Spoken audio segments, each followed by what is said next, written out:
Salut YouTube, on se retrouve aujourd'hui pour une nouvelle vidéo qui va être le bilan de toutes mes lectures réalisées pendant le mois de juillet et un mois qui a été excellent. J'ai eu vraiment de très bonnes lectures, mais pas de déception, pas de catastrophe de lecture, vraiment.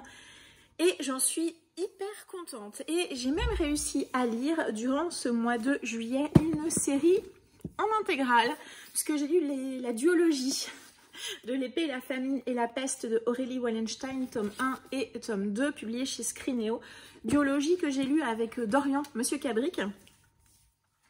Je vous remets un tout petit peu droit parce que je crois que vous êtes de travers. Bref. Donc, cette duologie, c'est une duologie de fantasy et au début du tome 1, on va suivre 3 personnages dans un univers où un espèce de mélange entre de la... Oui, non, c'est de la fantaisie historique, je pense, puisque donc on va suivre 3 personnages qui sont chacun des gueules cassées, un peu, voilà. Je peux pas trop vous en dire parce que je pense que c'est bien de découvrir quand même cette histoire. Donc j'ai lu ce tome 1 principalement dans l'objectif du PLIB, puisqu'il fait partie des 5 finalistes, et donc il fallait absolument que je lise. Donc on va suivre, je suis un petit peu brouillonne aujourd'hui, je suis désolée. Donc on va suivre 3 personnages dans un univers de fantasy, plutôt fantasy historique.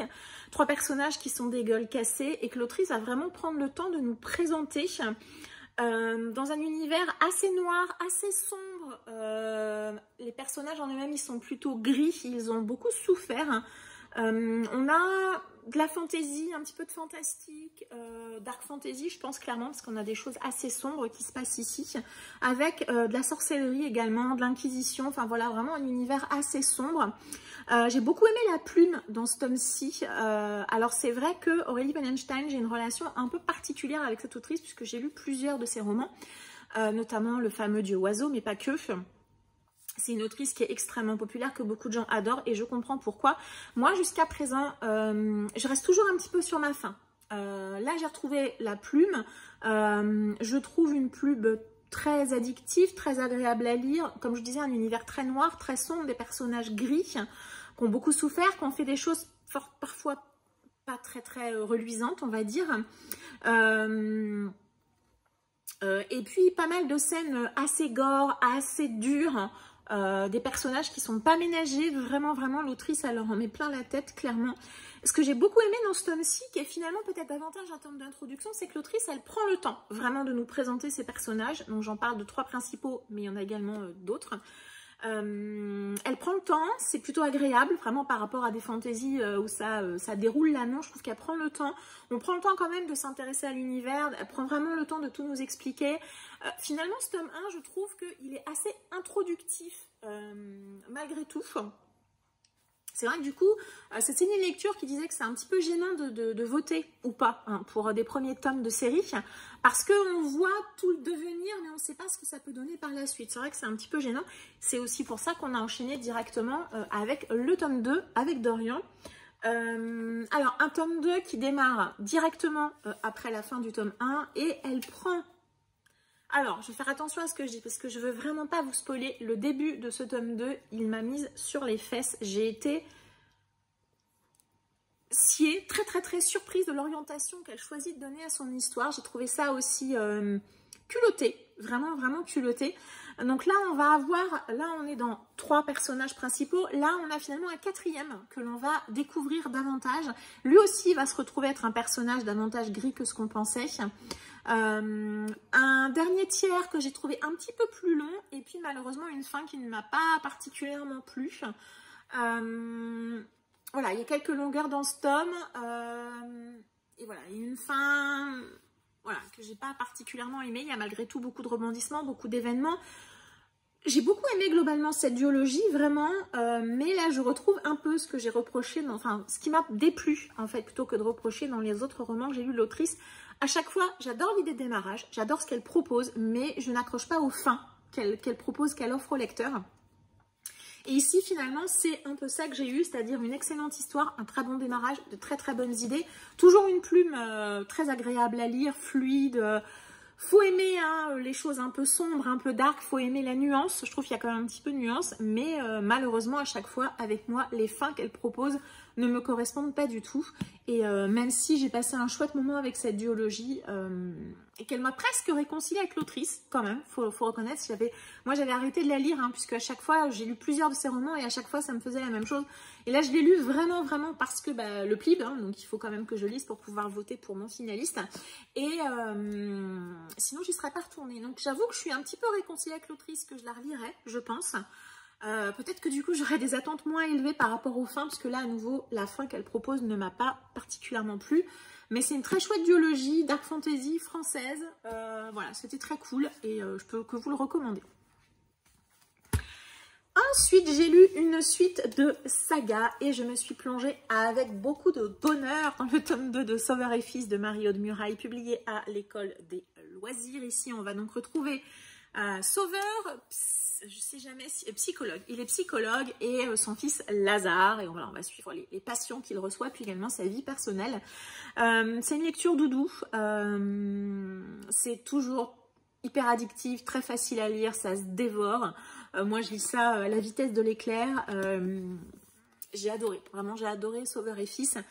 On a certains personnages qu'on retrouve, d'autres qu'on ne... En tout cas, je dis qu'on ne retrouvera plus, je ne sais pas, en tout cas que je n'ai pas retrouvé dans ce tome 2.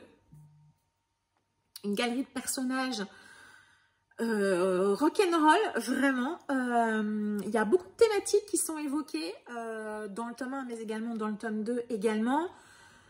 Alors, peut-être un tout petit peu en dessous du tome 1, mais vraiment, c'est genre le tome 1, il a 10 et celui-là, il a 9,99. Enfin voilà, il est vraiment juste en dessous, simplement parce qu'il n'y a pas le côté de découverte de l'univers et que là, forcément, je savais à quoi m'attendre, mais ça reste toujours excellent. Je vais bien évidemment continuer cette série que j'adore. J'ai adoré suivre Sauveur, Lazare, tous ces personnages. Il y en a certains qui arrivent, qui sont assez rock'n'roll ici, certains qu'on retrouve, certains qu'on n'a pas revus, peut-être qu'on les reverra après, je ne sais pas. Mais c'était très très chouette et vraiment j'ai beaucoup aimé à nouveau Sauveur et Fils et je vais bien évidemment continuer cette série que j'aime.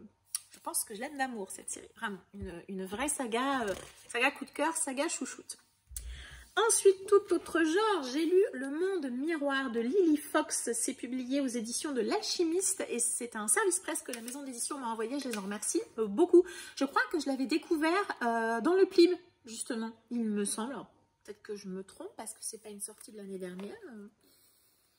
Non, c'est une sortie 2023. Et ben je ne sais pas où est-ce que je l'ai vu. Alors peut-être dans les sorties, tout simplement. Bref, en tout cas, une série qui m'intriguait pas mal. Et les éditions L'Alchimiste ont fait un appel sur leur compte Instagram. Voilà, s'il y avait des gens qui étaient intéressés, j'ai postulé. Et alors, est-ce qu'ils ont pris tout le monde ou est-ce que j'ai été retenue? Je ne sais pas. En tout cas, je l'ai reçu et j'en suis vraiment ravie parce que c'était une très très chouette lecture. Ici, on va faire la rencontre d'un jeune agent immobilier qui s'appelle Jonathan Bowen. Il est mandaté par son équipe. Il est d'origine anglaise. Et donc, il est... j'allais dire à son malheur en France parce qu'il n'est pas particulièrement heureux d'être ici. Il a suivi sa femme qui est comédienne. Donc il travaille dans une agence immobilière et il est envoyé par le reste de son équipe pour faire un peu une estimation avec un homme âgé qui veut vendre son château. Et je vais m'arrêter là. Je vais vous laisser à nouveau le plaisir de la découverte. Je vais juste vous dire qu'on est ici dans un roman fantastique. J'ai beaucoup aimé, franchement j'ai beaucoup aimé. J'ai eu un tout petit peu peur au début parce que je trouvais que les dialogues me paraissaient un petit peu artificiels, en tout cas sur certains dialogues du début. Après ça s'atténue, ça disparaît même un petit peu. L'écriture est très fluide, ça se lit très très bien, c'est super intriguant, vraiment. L'univers et la thématique proposée, je trouve qu'il est plutôt original parce que moi je ne crois pas l'avoir vu en roman. En film ça m'a fait penser à quelque chose, mais je ne vais pas vous dire de quel film il s'agit, mais en roman j'ai pas souvenir de l'avoir lu, mais bon, je suis très loin d'avoir lu tous les romans qui existent, hein, bien évidemment, donc du coup ça reste quelque chose en tout cas pour moi de plutôt original. Il y a beaucoup d'action, beaucoup de rythme, c'est très très dynamique, il est pas très très long, hein. Il fait 290 pages, alors 290 pages très très remplies, hein, vous n'êtes pas volé par contre, on s'ennuie pas du tout, beaucoup d'action. Donc au début je vous disais il y a eu quelques dialogues qui me paraissaient un petit peu artificiels, pas très naturels, et puis également quelques petites facilités que j'ai notées 2-3 fois dans le roman, bon, qui m'ont pas choqué outre mesure, qui n'ont pas du tout gâché ma lecture. Je me suis juste dit c'est un peu facile là quand même, mais bon. Sinon, voilà, je suis passée au-dessus, ça ne m'a pas perturbée. Il y a pas mal de rebondissements, certains plutôt inattendus. Quelques petites... Alors, je ne sais pas si c'est... J'ai pas réussi à trancher entre un manque d'explication ou des petites incohérences. À nouveau, là, il y a 2-3 petites choses comme ça où j'ai tiqué un petit peu. Mais voilà, j'ai pas tranché avec moi-même, on va dire. Mais à nouveau, ça n'a pas du tout gâché ma lecture. Franchement, c'était une lecture très très cool. C'est intriguant, dynamique, enfin franchement voilà, vous pouvez y aller vraiment si vous aimez les titres un petit peu fantastiques. Moi j'ai passé un super moment et franchement si je revois d'autres romans de l'autrice, je les découvrirai avec grand plaisir parce que j'ai bien aimé voilà, j'ai bien aimé le style là, ce qu'elle a proposé dans ce roman, c'était super intéressant et franchement voilà, j'ai passé un super moment de lecture et que demander de plus, franchement. Un autre roman qui m'a fait passer de super moments de lecture, qui n'était pas prévu du tout, c'est Swan Song, le tome 1 de Robert McCammon chez Monsieur Toussaint Louverture.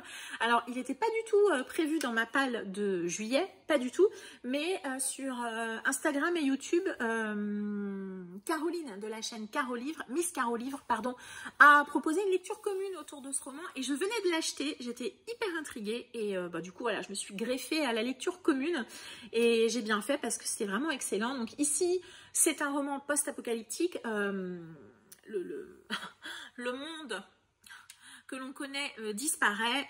Je vais pas vous dire pourquoi. Pareil, je vais vous laisser aussi découvrir le pourquoi du comment. Et donc, Robert McCammon va nous proposer de suivre, eh bien, alors on est un tout petit peu pré-apo, un tout petit peu avant l'apocalypse, pendant l'apocalypse et surtout après l'apocalypse. Qu'est-ce qui se passe avec, à nouveau, une galerie de personnages assez variée et plutôt intéressante.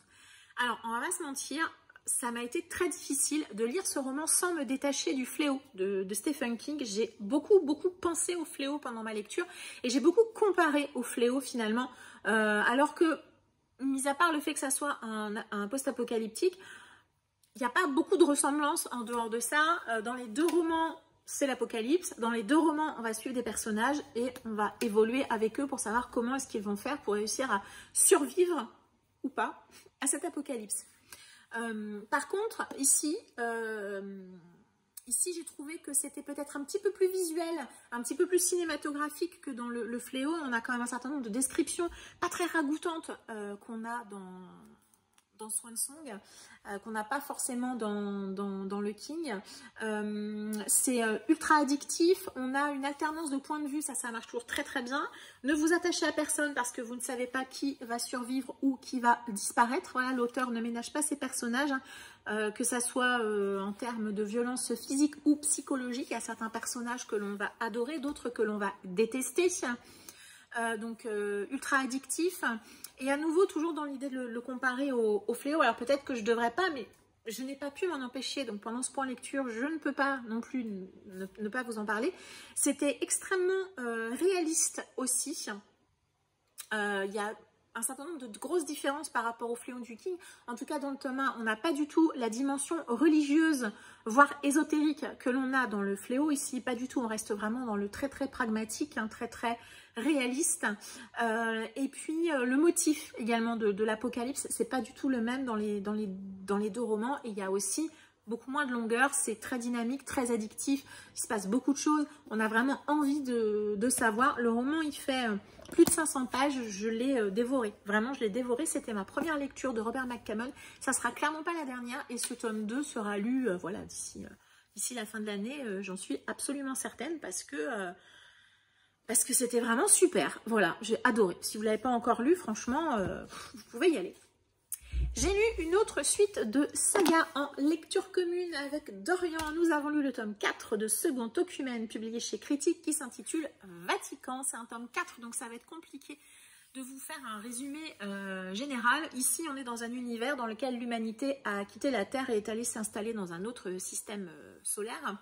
Et dans ce nouveau monde, on va dire, il y a des personnes qui s'appellent des alters qui existent. Les alters, en gros, ce sont des espèces de X-Men, on va dire, d'êtres humains avec des pouvoirs particuliers. Des pouvoirs par exemple, comment ça s'appelle, ils peuvent lire dans les pensées des gens, ils peuvent influencer les gens, ils peuvent calmer vos émotions. Voilà, ils ont tout un tas de pouvoirs spécifiques. Et donc, on va les suivre, on va suivre toute une galerie de personnages à nouveau dans ce nouveau monde où, bien évidemment, il y a une espèce d'entreprise qui a pris la mainmise sur la totalité de l'univers. Et puis, également la présence de la religion via une religion qui est également présente ici. Donc, dans ce tome-ci, finalement, on a beaucoup de complots. On est dans un univers à la Star Trek, Star Wars, enfin voilà, on est vraiment dans du space opéra, avec davantage une dimension complot un petit peu plus que dans le tome 3, c'était un peu plus d'action. Ça se lit toujours aussi bien, c'est toujours ultra addictif. On est tout de suite après les événements du tome 3. C'est clair que là, il n'y a pas beaucoup de latence entre les deux tomes. On suit beaucoup de personnages, quelques nouveaux personnages. Le fait d'avoir cette alternance de points de vue, ça fonctionne toujours très bien avec moi. Donc moi, j'ai toujours envie de savoir. Donc ça avance à nouveau très vite.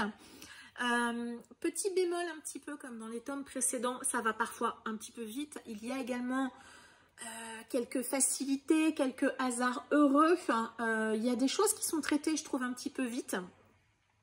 Je trouve aussi que parfois les personnages ont le tort d'accorder leur confiance, le tort ou à raison d'ailleurs, mais en tout cas ils accordent leur confiance très vite, vraiment pour des choses très importantes, des choses qui peuvent mettre en danger la vie d'autres personnes. Ils vont dire à quelqu'un qu'ils connaissent depuis 2 jours, ils vont tout lui raconter, quoi. Voilà, bon, alors finalement, pour faire telle chose, on va faire ça, on va faire ça. Ouais, je suis pas sûre que vraiment, quelqu'un qu'on connaît depuis 2 jours, on va comme ça lui dévoiler tous les plans de ce qu'on a prévu. Pourquoi pas, donc les confiances trop vite accordées. Il y a également... L'histoire, elle est finalement linéaire. Il n'y a pas tant de retournement de situation que ça, puisque finalement, les plans sont prévus, se réalisent comme prévu, et du coup, nos héros, nos personnages continuent d'avancer dans leur objectif. Ça, c'est aussi quelque chose qui est un petit peu étonnant, parce que forcément, ils ont prévu un truc, ils le font, ça marche, ils avancent. Voilà. On sait qu'il ne va pas, en tout cas, en tout cas dans ce tome 4, en tout cas, il n'y a pas de retournement, il n'y a pas de choses qui se passent si mal que ça. Voilà, c'est un petit peu dommage.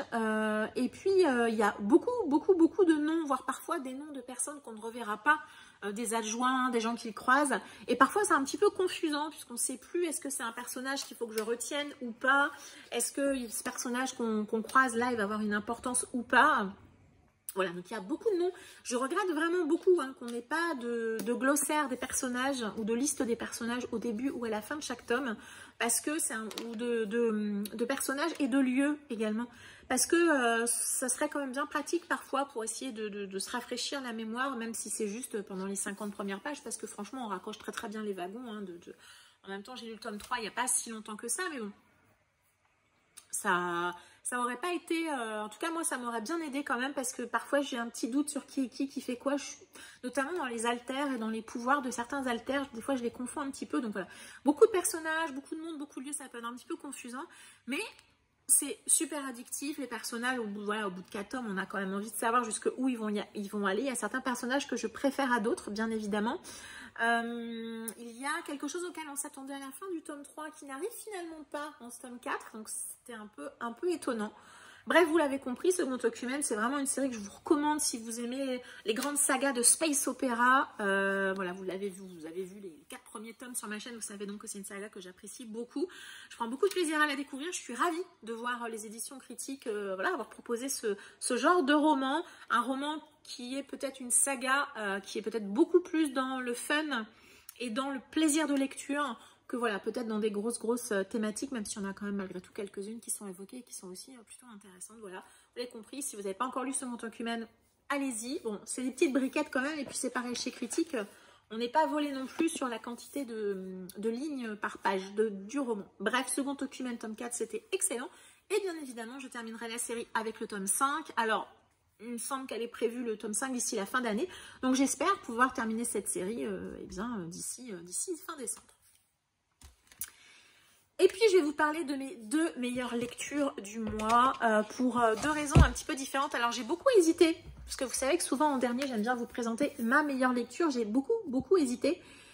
Et finalement, ma Meilleure lecture du mois, ça a été le tome 3 des Loups Dorés, les créatures de bronze de Roshani Chokshi, publié chez De Saxus. J'ai adoré ce tome 3. Vraiment, j'ai adoré ce tome 3. J'adore la saga des Loups Dorés. Clairement, c'est une saga, vraiment une saga chouchoute. Je l'ai adoré. J'ai passé un excellent moment avec cette série. Et je regrette vraiment qu'on ne la voit pas plus tourner. Franchement, par rapport à d'autres séries que j'ai lues, je trouve ça un petit peu dommage. Bref, ici, je ne vais pas forcément vous faire un résumé du tome 3, bien évidemment. Sachez juste qu'on suit un groupe de personnages qui sont un petit peu des voleurs, on va dire, dans un univers dans lequel des familles régentent un petit peu l'ensemble de l'humanité. Et ces voleurs, au début du tome 3, on leur demande d'aller réaliser quelque chose, d'aller voler quelque chose dans un endroit précis. Et tout ça va un petit peu bouleverser toute leur vie, mais pourrait également être amené à modifier l'ensemble des différentes maisons qui gèrent ce monde. Voilà, j'espère que j'ai été un petit peu claire, c'est pas forcément évident. Donc vraiment, je trouve que dans cette série, le point fort, donc c'est une série d'aventure mixée à de l'histoire. Hein. L'autrice, elle arrive à intégrer notre histoire à nous dans son histoire à elle, dans un monde complètement imaginaire. On a pas mal de repères, de vrais repères historiques. Et puis, des choses un petit peu d'aventure, un peu à la Indiana Jones, hein, vraiment, puisqu'on a des personnages qui vont avoir à mener des quêtes différentes hein, au fur et à mesure des 3 tomes, des objectifs différents. Mais à chaque fois, ça va s'intercaler avec des éléments de notre histoire ou de notre monde, tout simplement. Le gros point fort de cette série, pour moi, c'est les personnages. C'est l'équipe qui tourne autour de Séverin. Séverin, notre personnage principal. J'ai adoré suivre cette équipe. Il y a beaucoup d'humour, il y a beaucoup de... Elle arrive vraiment à développer suffisamment. Alors, ils sont 5, 4, puis ensuite un 5e qui va les rejoindre. Elle arrive vraiment à bien les développer. Ils ont chacun une histoire propre, une histoire intéressante à eux. Chacun des personnages va évoluer tout au long des 3 tomes. C'est pas forcément évident. Je me suis énormément attachée à ces personnages. J'ai beaucoup ri avec eux, j'ai pleuré, j'ai eu peur. J'avais envie de le terminer, mais en même temps, j'avais pas envie d'aller au bout parce que je sais que maintenant, je les ai laissés et je ne les retrouverai plus. Il y a de la représentation, il y a des belles valeurs, il y a de beaux messages. Je trouve que la fin est très réussie. Voilà, on a une vraie fin, au-delà de ce qu'on peut parfois retrouver dans certains romans. Elle va au bout de son histoire et vraiment c'était super. Juste petit bémol, c'est un bémol que j'ai sur les 3 tomes. Je trouve que parfois c'est un petit peu brouillon, un petit peu fouillis sur certains enchaînements d'événements. Pour moi, le plus compliqué à ce niveau-là, c'était le tome 1. Je trouvais que ce tome 1, il y avait beaucoup de choses qui n'étaient pas assez claires, pas assez expliquées. Dans le tome 2, c'était moins le cas. Ici, c'est aussi moins le cas. Mais par moments, j'ai encore eu à nouveau cette sensation de brouillon, de choses pas très claires. Mais franchement, c'était excellent. Je peux vous que recommander cette série, surtout si vous avez aimé Six of Crows. Je trouve qu'on retrouve un peu ces vibes avec l'équipe voilà, qui va tourner autour de Séverin. C'était une excellente lecture. Je peux que vous recommander. Et c'est clairement une saga chouchoute pour moi. Et je prendrai beaucoup de plaisir à lire d'autres romans de l'autrice en espérant que De Saxus ou d'autres maisons d'édition d'ailleurs éditent d'autres choses que j'ai vu qu'il y avait notamment une autre trilogie. C'était excellent.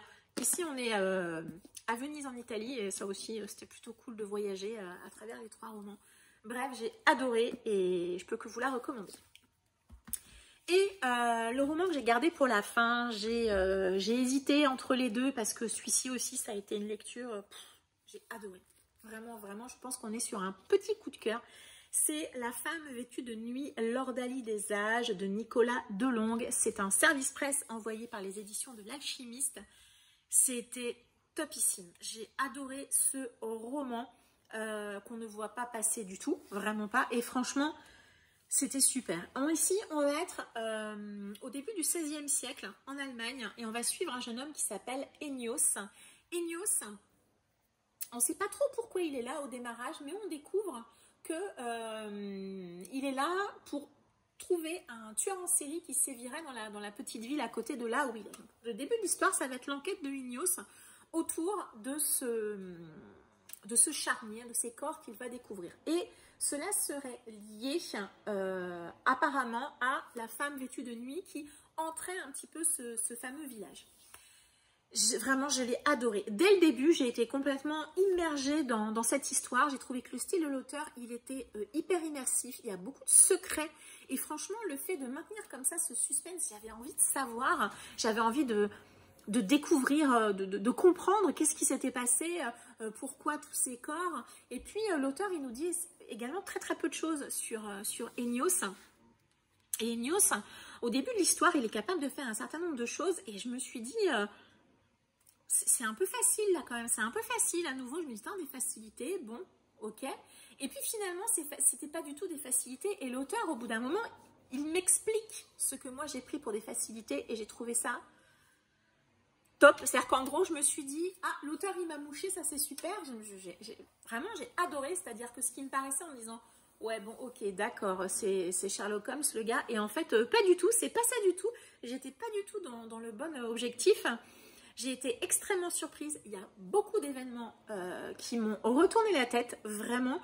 Il y a des explications. Il y a peut-être un tout petit creux au milieu pour une raison très précise.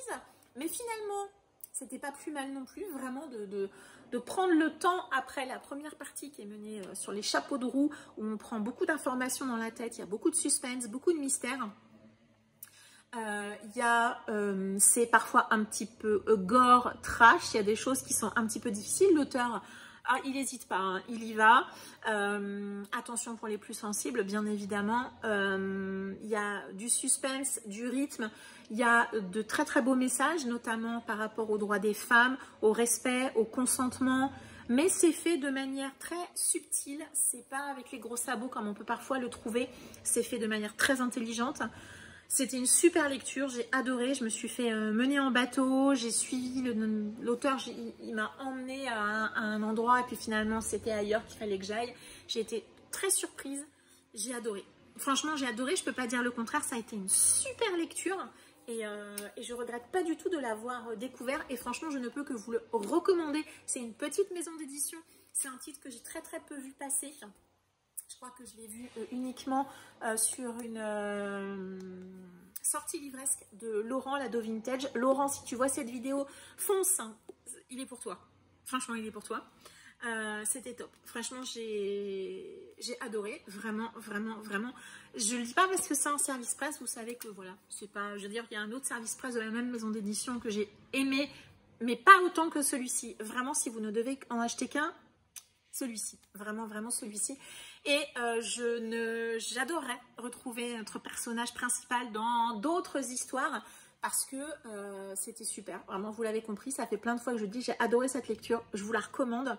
Et voilà, j'ai adoré, c'était excellent. Et c'est, je pense, ma meilleure lecture du mois de juillet. Et voilà, ce bilan lecture est maintenant terminé. Merci à vous si vous m'avez suivi jusqu'ici. N'hésitez pas à m'indiquer en commentaire si vous avez lu certains des romans dont j'ai parlé aujourd'hui. Si vous aussi, vous avez eu un super mois de juillet, de lecture en tout cas. Pour le pli, il ne me reste plus qu'un seul roman à lire qui sera lu en août. Voilà, Le Reflet Brisé, je crois. Donc j'ai pour le moment mon finaliste. Je ne dirai rien parce que je pense vous faire une petite vidéo en septembre sur mes 5 lectures du PLIB. Mais voilà, je pense que j'ai mon finaliste, je pense, à moins que Le Reflet Brisé, qui est le dernier titre qui me reste, me retourne complètement la vie, mais bon, il y a peu de chance quand même, mais bon voilà. N'hésitez pas à m'indiquer en commentaire donc, si vous avez lu certains des livres dont j'ai parlé aujourd'hui, si vous aussi vous avez eu un très bon mois de juillet. Je vous remercie en tout cas de m'avoir suivi jusqu'ici, je vous souhaite une très agréable journée et je vous dis à très bientôt. Ciao.